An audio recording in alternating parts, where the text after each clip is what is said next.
السلام عليكم ورحمة الله وبركاته. إن الحمد لله نحمده ونستعينه ونستهديه ونستغفره ونتوب إليه ونتوكل عليه ونعوذ بالله من شرور أنفسنا وسيئات أعمالنا. من يهده الله فلا مضل له ومن يضلل فلا هادي له. اللهم صل وسلم وبارك على محمد وعلى آل محمد كما صليت وسلمت وباركت على إبراهيم وعلى آل إبراهيم في العالمين إنك حميد مجيد. أما بعد. Muslim-muslimat yang hati dan dikasih sekalian, melihat kepada ayat yang kelima surah Yusuf pada muka surat 546, jilid yang keempat, tafsir Ibn Kathir. A'udzu billahi minasyaitonir rajim. Qala ya bunayya la taqsus ru'yaka ala ikhwatika fayakidu laka kaida. Innasy syaitana lil insani aduwwun mubin. Ayahnya berkata, wahai anakku yang sangat kukasihi, janganlah engkau menceritakan mimpi itu kepada saudara-saudaramu. Nanti mereka akan buat tipu daya untuk membinasakanmu. Sungguhnya syaitan itu adalah musuh yang nyata bagi manusia. Kita telah pun bincangkan perkataan ru'ya. Dan sebenarnya pentakwilan mimpi ini memerlukan satu kepada kemahiran. Sebab itu dalam tafsir Tahrir Tanwir, Imam Ibn Ashur menyatakan bahawa sebenarnya mimpi itu ada martabat-martabatnya. Ru'ya, di ru'ya maratib. Dia ada martabat-martabat dia. Minha, antara suar af'al tahaqqaq amthaluha في الوجود مثل رؤيا النبي صلى الله عليه وسلم أنه يهاجر من مكة إلى أرض ذات نخل. Jadi mimpi itu lihat sangat direct, mudah untuk faham, seperti yang berlaku dalam kehidupan Nabi SAW dalam hadis sahih Bukhari dan juga Muslim. Nabi melihat baginda berhijrah ke tempat yang dipenuhi dengan pokok-pokok kurma. Walaupun asalnya Nabi menyangkakan itu Yamamah, tapi akhirnya ia merupakan Madinah. Maka apa yang dilihat oleh Nabi secara fizikal samalah dalam ru'ya yang baginda lalui ketika tidur. Begitu juga Nabi SAW telah pun diperlihatkan oleh Allah SWT seorang perempuan yang dibawa datang oleh malaikat dalam ditutup dengan kelambu seperti sutera, dan Nabi pun disuruh oleh pembawa wanita tersebut untuk membukanya. Ikshifha fahiya zawjuka fakashafa fa idza hiya Aisyatun. Maka Nabi SAW disuruh oleh malaikat yang membawa wanita tersebut kepada baginda supaya membuka kelambu itu, dan Nabi melihatnya adalah Aisyah. Maka fa'alima annahu sayatazawwajuha. Maka Nabi pun faham bahawa itu merupakan isyarat daripada Allah dalam mimpi itu bahawa baginda diperintahkan untuk mengawini Aisyah radhiyallahu anha. Ini adalah satu bentuk mimpi, kata Imam Tahir Ibn Ashur. Wa hadha naw' nadir wa halatul kashfi fihi qawiyatun. Dalam konteks ini, mimpi seperti ini, kata beliau, jarang-jarang berlaku kerana ia bersifat direct. Mimpi daripada Allah memang mudah untuk difahami. Mimpi daripada para malaikat perlu ditakbirkan, perlu ditakwilkan, perlu ditafsirkan. Kan itu memerlukan kepada siapa yang mahir, yang saleh, yang mampu untuk memberikan takwilan. Dan ada juga di kalangan mimpi ini, kata Imam Tahir Ibn Ashur tadi, bahawa ia merupakan rumus lil haqaiq. Dia merupakan satu benda yang bersifat simbol ataupun satu benda bersifat clue terhadap benda yang mungkin akan berlaku. Ini memerlukan kepada satu penjelasan. Seperti contoh yang dikemukakan, ini kata beliau, wa hadza akthar anwa'ur ru'a. Ini antara mimpi yang paling banyak sekali berlaku. Minhu ru'ya Nabi sallallahu alaihi wasallam annahu yashrab min qadh labanin hatta ra'a fi azfarihi summa ata fadlahu Umar Khattab radhiyallahu an wa ta'biruhu dhalika bi annahu al-ilm. Iaitu Nabi SAW minum susu dan Nabi merasa puas dengan minumnya, sehingga rasa kepuasan itu sampai kepada anggota badan Nabi SAW. Kemudian Nabi beri bakinya kepada Umar. Maka Nabi menjelaskan bahawa keilmuan yang daripada Umar Khattab radhiyallahu anhu itu merupakan satu anugerah daripada Allah SWT yang menandingi ilmu orang lain. Selepas Nabi SAW, maka Umar adalah satu pakar rujuk yang sangat sukar untuk dicari ganti. Begitu maksudnya. Dan saya pernah ceritakan kepada tuan-tuan mimpi yang dilalui oleh para sahabat yang ditakwilkan oleh Abu Bakar Siddiq radhiyallahu anhu dengan kehadiran Nabi satu masa dahulu. Itu juga mimpi bersifat rumus. Begitu juga ada mimpi yang diperlihatkan kepada Nabi SAW seumpama satu memerlukan kepada takwilan, iaitu kisah ketika Nabi berhijrah ke Madinah. Maka baginda melihat imra'atun sauda nashiratu sya'raha kharijatun Madinah ila al-Juhfah fa'abaraha bil humma tantaqilu min al-Madinah ila al-Juhfah. Nabi SAW telah pun diperlihatkan seorang wanita berkulit hitam, rambutnya mengerbang, keluar dari Madinah menuju ke Juhfah. Peristiwa itu berlaku selepas umat Islam di Madinah ramai yang ditimpa demam ketika mereka berhijrah ke Madinah. Selepas itu, dengan doa Nabi SAW supaya diberkati bumi Madinah itu 2 kali lipat bandingannya dengan Mekah, maka Allah Taala telah pun mengirim segala penyakit wabak yang ada padanya keluar ke Juhfah. Pada waktu itu maka Nabi telah diperlihatkan dalam mimpi seorang wanita yang berkeadaan hitam warnanya, berambut mengerbang keluar dari Madinah menuju ke Juhfah. Begitu juga mimpi yang memerlukan kepada takwilan ini hadir dalam kehidupan Abdullah bin Salam radhiyallahu anhu yang berasal daripada seorang Yahudi, pendeta dan masuk Islam.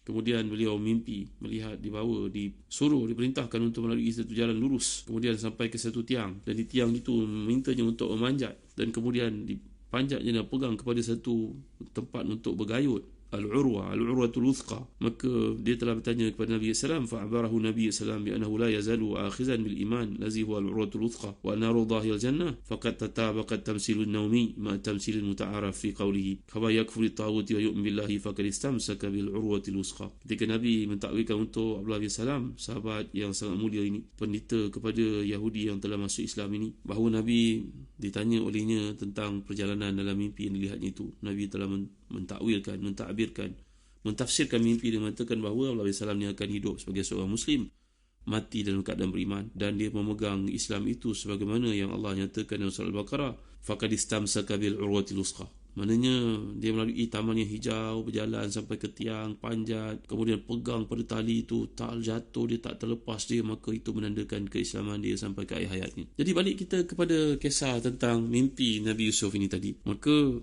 Nabi Yusuf sangat yakin dengan rasa cemburu abang-abangnya, kerana pengalaman dalam kehidupan mengajarnya banyak perkara, dan kita pun boleh buat justifikasi terhadap satu perkara itu dengan menggunakan akal yang waras, apakah patut untuk diceritakan ataupun tidak. Jadi ini peringatan daripada Nabi Yaqub terhadap puteranya Yusuf, bahawa jangan kau menyampaikan kepada mereka, nanti akan keruh hubungan persaudaraan wahai Yusuf. Selanjutnya ayah berkata kepada anak-anakku, janganlah kau hairan bila mereka mengganggumu, walaupun mereka itu saudara-saudaramu. Maka kat sini para ulama mengatakan bahawa anak-anak yang lahir daripada ibu berbeza walaupun ayahnya sama, mempunyai kecenderungan untuk rasa hasad satu sama lain. Kalaulah mereka yang punya ayah yang sama, cuma ibu yang berbeza, hidup pada zaman yang sama, pun ada rasa dengki, hasad seperti itu, tuan-tuan bayangkanlah apa yang berlaku di antara orang Arab dengan golongan Yahudi pada hari ini. Padahal mereka merupakan sepupu. Orang Arab merupakan anak-anak turunan Nabi Ibrahim daripada puteranya bernama Ismail. Sedangkan orang Yahudi merupakan anak-anak Nabi Ibrahim juga. Kerana kita dah belajar dalam bahasa Arab, datuk, moyang ke atas pun dipanggil sebagai bapa. Jadi Ibrahim AS merupakan bapa kepada orang Yahudi juga. Tapi dia puteranya bernama Ishak. Bagaimana perasaan cemburu ataupun kebencian dan kedengkian ada pada puak Yahudi terhadap orang Arab, padahal mereka merupakan adik-beradik, merupakan sepupu sebenarnya. Kerana anak-anak kepada Ismail itulah sampai kepada Nabi kita Muhammad SAW. Anak-anak kepada Ishak AS itulah sampai kepada Nabi Isa. Perhatikan. Maka peringatan yang disampaikan oleh si ayah ini, apa lagi bila mengingatkan kepada godaan syaitan, dan syaitan merupakan musuh yang nyata. Seumpamalah seseorang daripada kita yang bijak, pandai, membuat satu proposal peta kerja untuk dihantar kepada pihak tertentu. Maka pihak yang ada mengatakan, tolong bagi kertas kerja ni betul-betul komplit. Maka yang menghantar ni kena sign NDA. Sebab apa tuan-tuan? Dia tidak akan mengatakan, bukan saya tak percaya dengan tuan-tuan, tapi saya takut orang yang bekerja ke office tuan-tuan ini.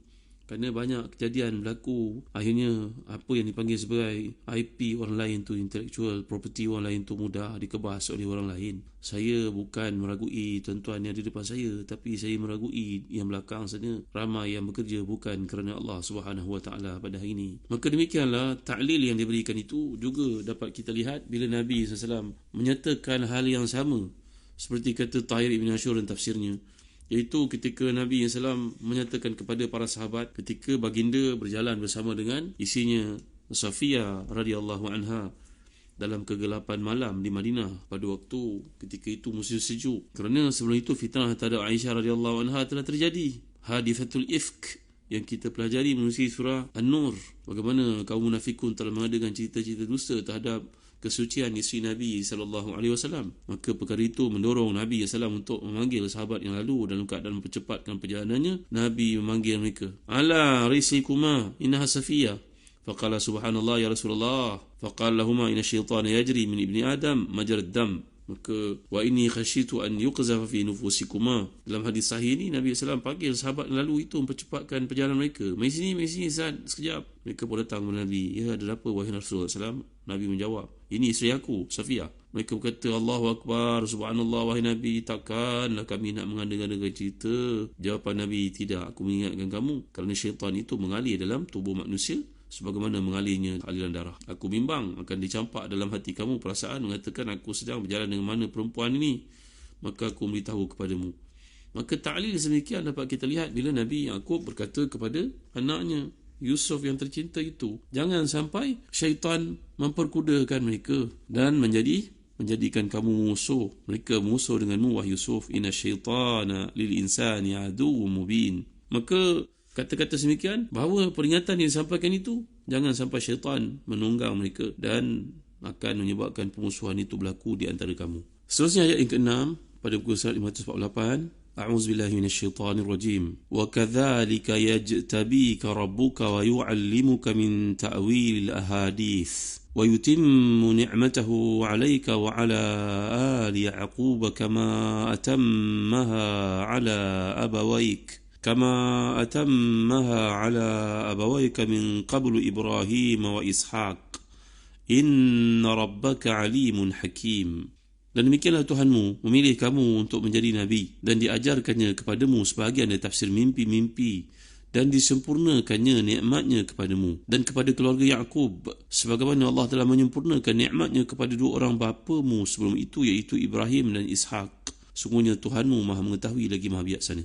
Allah mengkhabarkan apa yang dikatakan Yaqub kepada puteranya Yusuf, bahawa sebagaimana Allah telah milihmu, memperlihatkan kepadamu mimpi yang luar biasa itu, kebersamaan bintang-bintang dengan matahari, bulan semua sujud kepadamu. Ini adalah petunjuk bahawa engkau akan menjadi Nabi, nak. Dan dia akan mengajarimu tentang tafsir mimpi-mimpi, iaitu seperti yang dikemukakan oleh kebanyakan para mufassirin, Mujahid dan lain-lain. Kemudian wa yutimmu ni'matahu 'alaik, dia akan menyempurnakan nikmatnya kepadamu, iaitu dengan mengutusmu dan beri wahyu kepadamu. Kan itu Allah berfirman, kama atammaha ala abawayka min qablu Ibrahim wa Ishaq, sebagaimana Allah telah menyempurnakan nikmatnya kepada dua bapamu, iaitu Ibrahim dan juga Ishaq. Nikmat Nabi Ibrahim ini iaitu baginda AS mengalami macam-macam ujian sehingga Allah Ta'ala memberikan kepada baginda pemerintahan, kekayaan, memberikan kepadanya, sehingga sebelum itu Nabi Ibrahim mengalami berbagai-bagai ujian, dibakar oleh Namrud contohnya. Kemudian isinya dirampas oleh Maharaja Mesir itu. Tapi akhirnya Nabi Ibrahim AS telah pun dianugerahkan Allah keturunan yang ramai. Setengah para ulama mengatakan bahawa Nabi Ishaq juga diberikan Allah berbagai kelebihan selepas dia mendapat ujian, antaranya hendak disembelih. Tapi yang sebenarnya kebanyakan para ulama tafsir mengatakan yang disembelih itulah Ismail, bukannya Ishaq. Dan dalam banyak riwayat dikemukakan oleh Imam As-Suyuti dalam Durrul Mansur contohnya, bahawa yang kuat adalah sembelihan itu dikenakan perintah tersebut kepada Ismail, bukannya Ishaq. Kerana itu ibadah korban disyariatkan dan diikuti sampai ke waktu sekarang ni. Jadi Allah menceritakan nikmat yang diberikan kepada Nabi-Nabi sebelum itu, terutamanya ayah kamu, datuk kamu, moyang kamu. Ini mereka punya kedudukan di sisi Allah SWT dan kamu pun akan mendapat nikmat tersebut. Dan kemudian di hujung disebut Inna rabbaka alimun hakim. Allah SWT itu Maha mengetahui lagi Maha bijaksana. Bahawa golongan Yahudi mengatakan bahawa Yaqub AS itu adalah perampas kepada kenabian daripada abangnya Aisun. Apakah perkara tersebut benar? Nanti kita akan huraikan dalam kuliah yang berikutnya. Wallahu a'lam. Wa sallallahu ala sayyidina Muhammad wa ala alihi wa sahbihi wa baraka wasallam. Walhamdulillahi rabbil alamin. Wa barakallahu fikum. Wassalamu alaikum warahmatullahi wabarakatuh.